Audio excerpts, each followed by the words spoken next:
many years later, I actually put this system together that eventually got called the Wheel of Sustainability. And it is mainly a leadership process leading up to the Kaizen event or the continuous improvement effort. But during the event, we actually put all the elements of the wheel into the change so that it can sustain. So we're preparing leadership and then we're utilizing it and we're putting the whole package together so they know exactly what is expected of them before, during, and after any effort.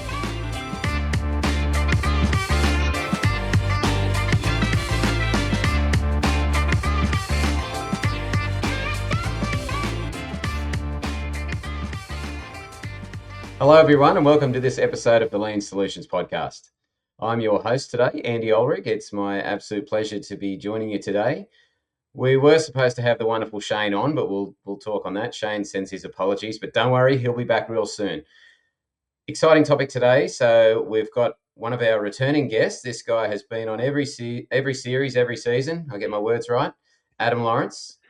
And we're going to be talking about how we strengthen the sustainability of our improvements. So not just sustaining, but how we really make that more robust. So for those of you who may not have heard Adam or seen him on the podcast before, Adam is the creator of the Wheel of Sustainability, and we refer to him as the Kaizen Ninja as well. So he is the recognized expert in applying the Kaizen methodology and continuous improvement principles to real world business challenges. And he's the founder of Process Improvement Partners, LLC.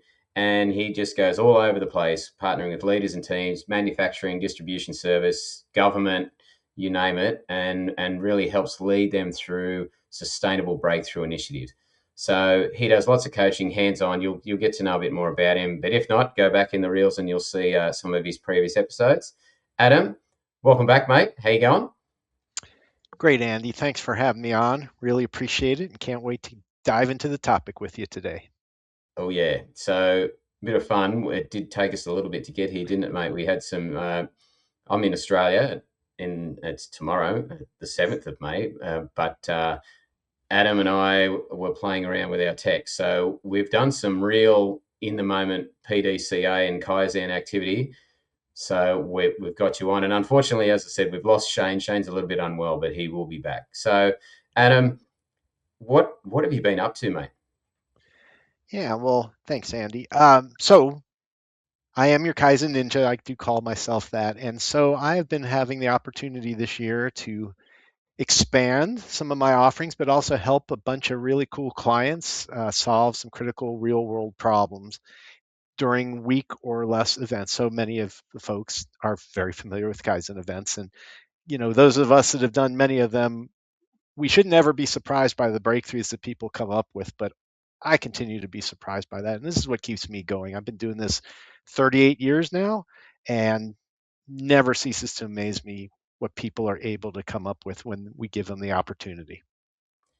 Yes, extensive experience, and that's what we love about having people like yourself on those breakthrough events. But yeah, what do we do with them? And then not only how do we lock that in and make it consistent and stay around, but yeah, we're diving in today to how we can actually strengthen that and go on to do more great things. And so I'm going to pick into your mind today, Adam, and you've got a lot of lessons learned and you see a lot of stuff. So really about helping people try and stop all that excitement disappearing because it all kind of fell away and we're back again, and even to the point where they say, that Kaizen, that lean stuff, that doesn't work. We'll just get on and we'll just do better. So Right.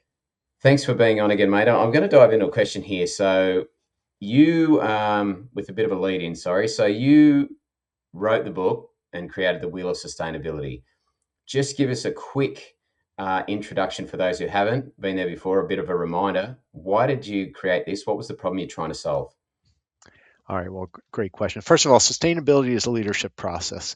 And the problem I was trying to solve was I was helping teams solve these amazing problems in their factories. I started out manufacturing. And what I was noticing was a few months later, the same problem was resurfacing. So that really bothered me. So one day in the late 90s, so I'm dating myself, but it's too late for me. Save yourselves, everybody else. I was with a team at the largest ceiling tile plant in the world in Macon, Georgia, and we were fixing problems that were bugging them for years. And they were excited. First day, we already had made some breakthroughs. The line was running better than anybody remembered it. So at the end of the day, I noticed that leaders had never shown up to see what we were doing. So I went to my sponsor's office, or who I thought was my sponsor. He was gone. So I said, all right, I'll catch him tomorrow. Day two, things are going even better, and crew members are excited. We had just a team of operators, mechanics, and one supervisor, and still nobody shows up at the line to see what we're doing. But crews from other lines are coming over. What are you doing? When can you come to our line? So everybody's excited, but nobody from the leadership team's there. And it made no sense to me. So end of the day, I go to the sponsor office and he's not there. He went to see his kid's baseball game or something like that, or play golf. I can't remember what it was. I can still picture it. Um, so I was a little disappointed, but third day, I said, all right, I'm not waiting till the end of the day. I'm going to go visit at our morning break. So we had been working for about 3 hours. We took a break finally, and I go to his office, and he happens to be there. So I'm a young engineer and not the most polished. And I said, hey, man, your team's doing a great job. Really appreciate the opportunity. And I said, but it'd be really great if you'd come out to the line and show how committed you are to what they're doing. And at that very moment, he looks me in the eye and says, if you're questioning my commitment, you can question it back at corporate. And I was like, okay. Oh, So I walked out very quietly, pretty upset, tried not to show I was angry, yeah, respectfully, I was very angry, not at me, but at him. But, which of course wasn't the right answer. Um, but I did not show my anger to him. And I just went out and tried to have a brave face for the team and keep going, right? So later in the day, we're still doing awesome stuff. All of a sudden, people start to show up. Coincidence? I don't know. But we started to get more interaction and so on. So it took me a number of months to realize that that was not his fault. That was my fault. So what I hadn't done, and what leads to the wheel of sustainability, is I never created the image or the expectation of what good looks like from leadership and sponsorship support and participation and engagement. So many years later, I actually put this system together that eventually got called the Wheel of Sustainability. And it is mainly a leadership process leading up to the Kaizen event or the continuous improvement effort. But during the event, we actually put all the elements of the wheel into the change so that it can sustain. So yeah. we're preparing leadership and then we're utilizing it and we're putting the whole package together so they know exactly what is expected of them before, during, and after any effort. I'll just yeah, I'd like to jump in there. So as when listening to that story, the immediate reaction or emotion was anger, and I guess a lot of people listening here, and even I was in the moment going, yeah, that leader's yeah, gosh, I don't want to work for that person. But then there's that wraparound where you've gone, well, hang on, Yeah. actually, did I prepare? Did I have something in place, or I've just launched in amongst all the busy pieces, and yeah, because they're sponsoring. You've got my support, but um, is that all you need from me? So we don't make it clear. So Yeah. what in that situation? So so let's talk about so we're engaged and we've got the leadership, the proper leadership buy-in and support, visible, felt leadership as they call it. Mhm. We go in and do the Kaizen event. Um, what about okay? So let's flip that now. So we've got this amazing sponsor. You're kind of saying to them, look, you don't need to come out here every 10 minutes, mate. Like it's fine. We'll come and give you those regular updates. So that's gone really well. Post Kaizen or rapid improvement event, whatever you like to call them around the place for those listening. What's the after Kaizen thing? What is that wheel of sustainability that you've created? What's the key part of that that helps sustain after all of that fun and magic and rapid breakthrough has happened? So I'm going to be like a politician and change your question just a little bit. Don't hate me Ooh, for this, because preparation is really the key here. Preparation of we're going to charter this event. We're going to be very clear on the problem we're trying to solve. We're going to be very clear on the objectives of the effort. So the chartering of process help happens typically in my process 4 to 6 weeks before, done with sponsor and then leader. The leader is actually chosen after the team is chosen. The team, the critical team, is step 3 of my 4-step chartering process. I call it chartering to win. The 4th step is who owns the output? That's the leader. Okay, so that's the before. Now, what I do then with the leadership and the sponsorship is the wheel are the elements that we're going to place around whatever changes we make. So there are 9 elements, the middle element being leadership commitment and visible leadership commitment. So what does that mean? I actually have standard work for all of this, believe it or not, because it's just me at the moment. So I can't remember everything. But what does the first day kickoff by sponsor look like? And there are 3 elements. It's so simple, and they can say it any way they want. They don't need slides on it. Hey, thanks for being here. Whatever you want to do, this is important. So nothing else besides your family and your safety is more important than what we do this week. And the third is whatever you want to do, it's already approved. We have a charter. The charter says, go get it. If we already knew the answer, we would have done it. Yeah. So that, come to the team dinner, come to check ins, come to the report. They don't do all of that, but we set that up ahead of time.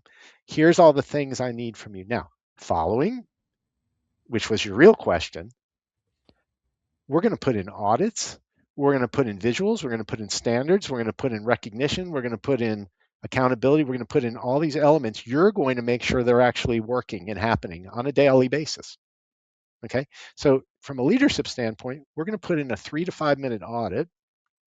You're going to participate weekly, monthly, whatever, or you're going to make sure that the proper people have participated when you take your daily walk, your Gemba walk. You're going to make sure the audit actually happened and you're going to engage with people. So I have this conversation ahead of time. Here's the message we're going to give for the thing. Here's the training we're going to create. Here are the visuals we're going to have. Here are the tools we're going to share. Here are the benefits of the work. Here's the audit. Here's this. Here's that. You, leader, you don't have to do all of it. You just have to make sure it's happening. You're supporting it. You're breaking down the barriers that are keeping it from happening. Because without it, that's when things fade away. Okay. So Yeah. all of that discussion is had 4 to 6 weeks before the Kaizen. Now it's no surprise. If you're going to hire me, and if you don't agree to this, there ain't no way I'm hiring you, right? And even with best of intentions, they may not be able to do these things, but at least we got to try. I was just going to say at that, yeah, you in a lot of cases, knowing what you know after 38 years, you probably might step out yourself and say, look, I don't, yeah, if we're not going to follow what's going to help set us up strong for the longer term, you know what, I might have to Yeah. play elsewhere because I don't kind of don't want to be connected with it. And plus, when you walk out and you see the passionate teams and they're trying to solve their problems, if Yeah. you don't feel you've got that leadership, you can't kind of you can't lie to them and just go, oh, yeah, no, this will be fine. They'll come round. They'll Yeah. come round when you know it's a key failure mode of any of these sorts of improvements is Right. if the leader's not present and the sponsor doesn't turn up and follow through or just check in and make sure that, hey, we missed that meeting. We will not do that again because we spent that time. I do find, how do you, a question that sort of comes out of that for me is if you have the need or you identify the need for a Kaizen event, lock away for 5 days and we're going to make some breakthrough. How do you navigate, negotiate with the leader that says, no, well, we traditionally do half a day a week over Yeah. X amount of time, right? Sure. What's that point for you with in relation to the wheel, for example, where you would Yes. say, well, no, Yeah. we have to spend 5 days in a row in that space right now, Yeah. or I don't really mind. We can spread this out over 12 weeks if you like. There's that rub around how taking them off the floor, off the day to day, especially if they're in crisis. Yeah. Do you have a hard point where you say it must be in a row or we can split this out? Okay. So think about it. The issue with splitting it out, and I've done both. Yeah. So, and I will tell you, not in the last 8 years have I done both. Okay. Okay. So what I've realized is it's like what you call multitasking. We know it has proven that multitasking is actually less productive. So if you say I'm going to do 4 hours every week, okay, of those 4 hours, how many of those hours are you actually on the new task, and how many of those hours are you ramping up to do it and catching back up and then closing out? I would tell you, rule of thumb, 40% is lost of those 4 hours, at least, to get people back up to speed, or somebody's on vacation or so on.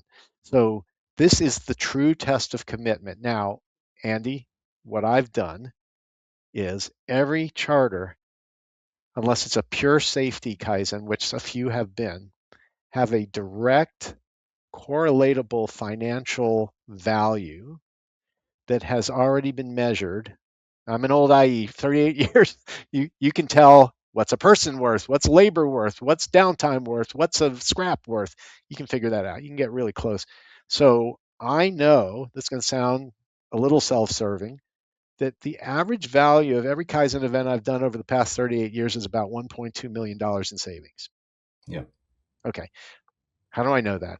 Yeah, prove me wrong. We've had some $10 million ones. We've had some $200,000 ones. Now, let's go back to your earlier question a little bit.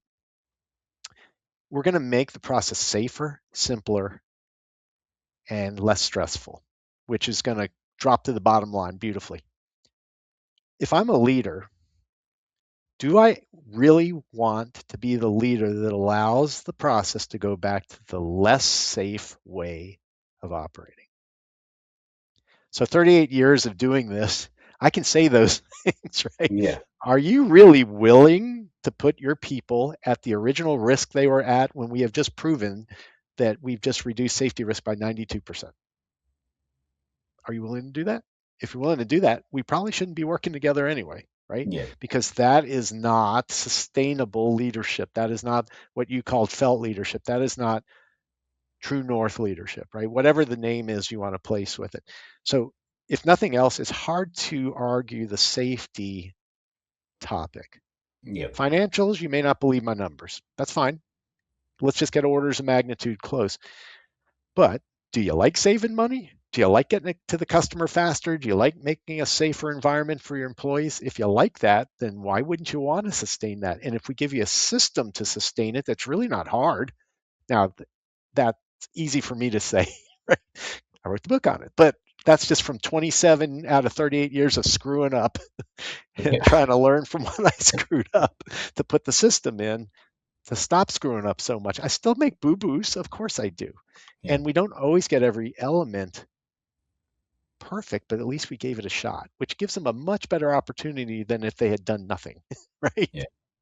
I love that authenticity about you, Adam, and I either intentionally or accidentally say something similar. It's around, look, trust me, because I've screwed this up before, or I've been in that position. Don't do what I did, and here's the inverse, right? So I think that's really great how you've said that is, and again that sharpening of the saw that comes to mind. You're giving your we don't just it's Friday. Can you be here Monday and run a 5-day Kaizen event? Right. If we want this to sustain, we need to get to work early.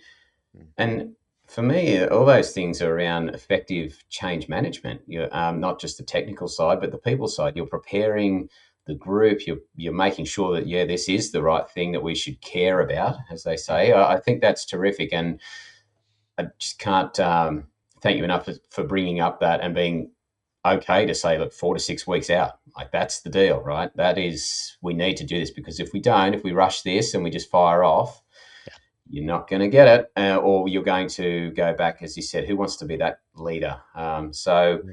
So one thing I would add to that. So my yeah, joke has always been, hey, you want me to do a Kaizen? I can do it in an hour. You're not ready. You're not ready. So and then they look at me like, what? Well, first of all, how do you know who your team is? How do you know the problem you want to solve? How do you know the scope and the what's in scope and what's out of scope? And how do you know the value of it? And how do you know Joe's not on vacation or yeah, Sarah or whoever? I mean, all that takes some time. yeah, So what I want to do is I want to set them up to win. So if the first thing to do that is to get leadership ready to have them be able to win. And then the rest of it is just pure in the moment craziness and chaos and brilliance of Kaizen, which is yeah, just mind blowing to me every time. yeah, yeah. So true. Yeah, I'm ready. I can do this anytime, but You're not ready. I love that. That's and Yeah. yeah, sometimes people feel not that you're hacking on them, but it's just, well, I've got to spend the money this month, or those sorts of things pop out as well. I want to get this done before the end of financial year. It's like, okay, we can try and work with that. But I just, yeah, for something of this magnitude, especially safety, I love that about your approach. Is it's we need to take the time to make the time, and there's yes, some non-negotiables if you want the Kaizen Ninja to come in and help you be as good as what you can be without sounding too much like I'm giving you a plug. But I am a fan. So, you wrote the book a few years ago. Okay, so this point in time, what's your plan with it, mate? What problems are you trying to solve with the wheel of sustainability now? Yeah. So, I wrote this book and I teach it during Kaizen. And I one day about 3 years ago, somebody looked at me and goes, "You make it sound so easy, but we really don't know how to do any of this." And I'm like, "Okay, that's cool. You're right." So the new problem I'm trying to solve is how do I make it even more accessible? Yeah, So the first thing I started doing was on day 3 or day 4 of any Kaizen event, depending on how long they are, I call it improv. So what we do is we get whatever the team is working on, and I'll take a volunteer. They don't even know they're volunteering, and I actually run the wheel for them around whatever change they've made. So every element, I play Adam, they play the challenging employee, okay?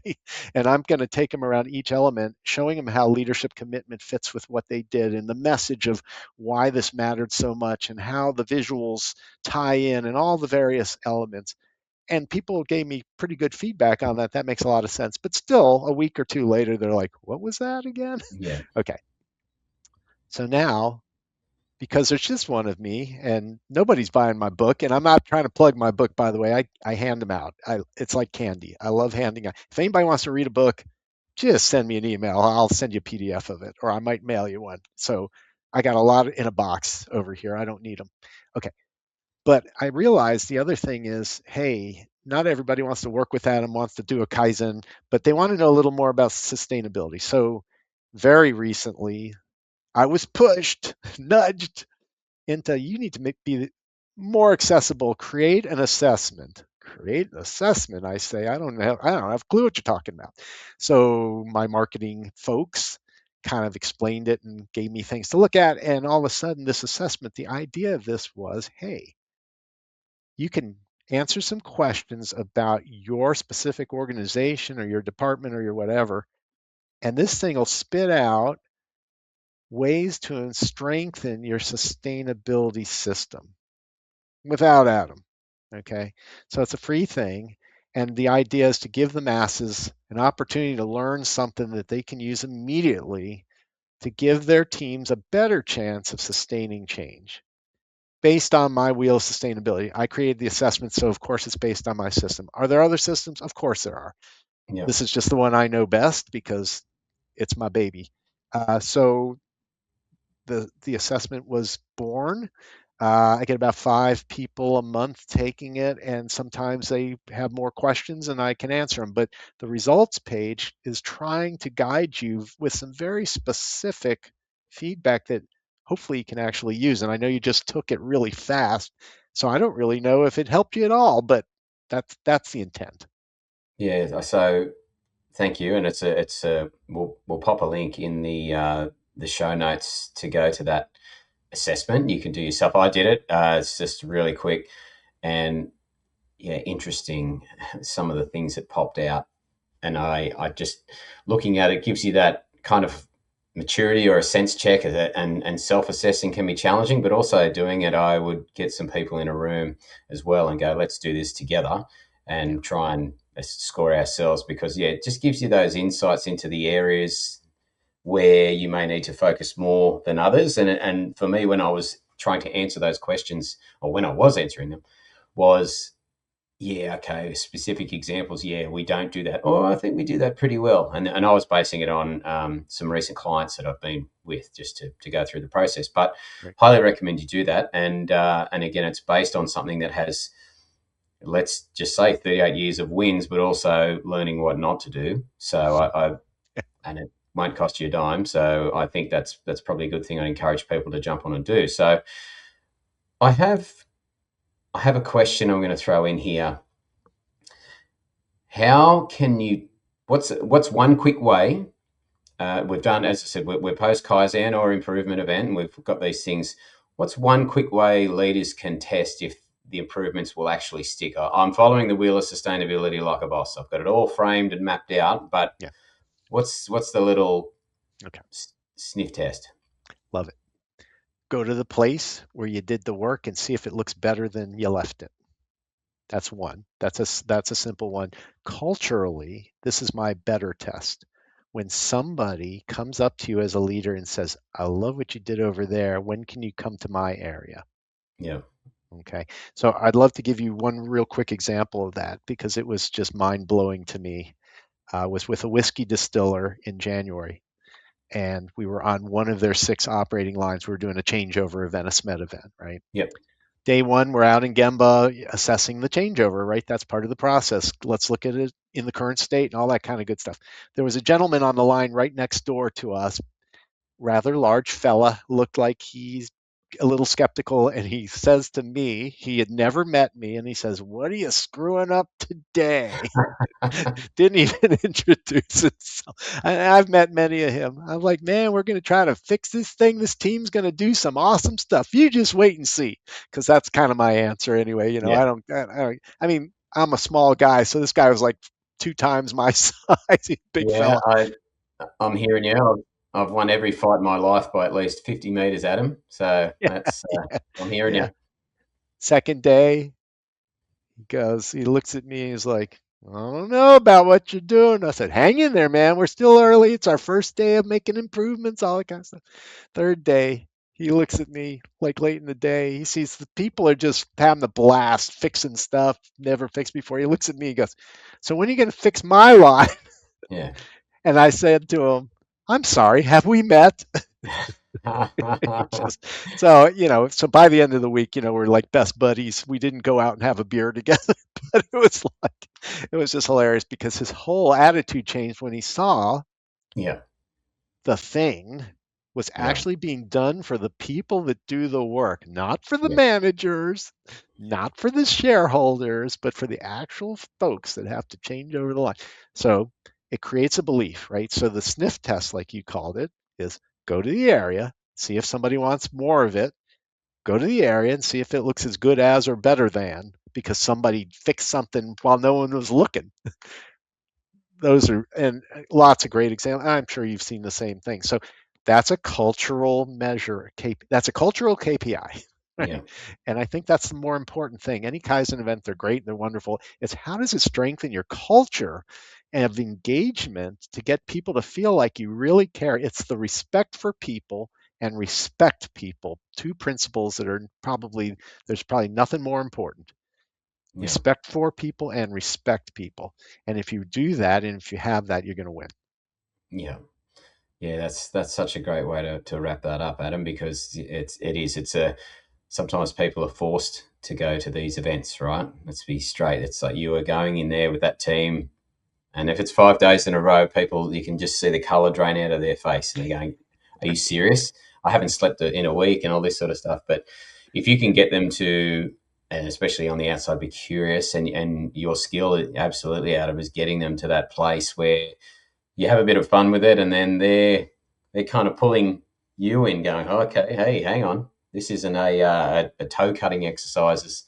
Sometimes it's not all about the financials, and it's just Right. stats. It's like, wow, these people actually they're doing more than I ever thought they would. Wow, Yeah. that's a great place to put it. And again, that's why I do this stuff. It's all about people, and I know you. That's you, mate. So it's been awesome having you on. Now, if everybody wants some Wheel of Sustainability and Kaizen Ninja in their life, how can we find you, mate? Well, you can certainly find me on LinkedIn, Adam Lawrence. I also have Process Improvement Partners has a page on LinkedIn.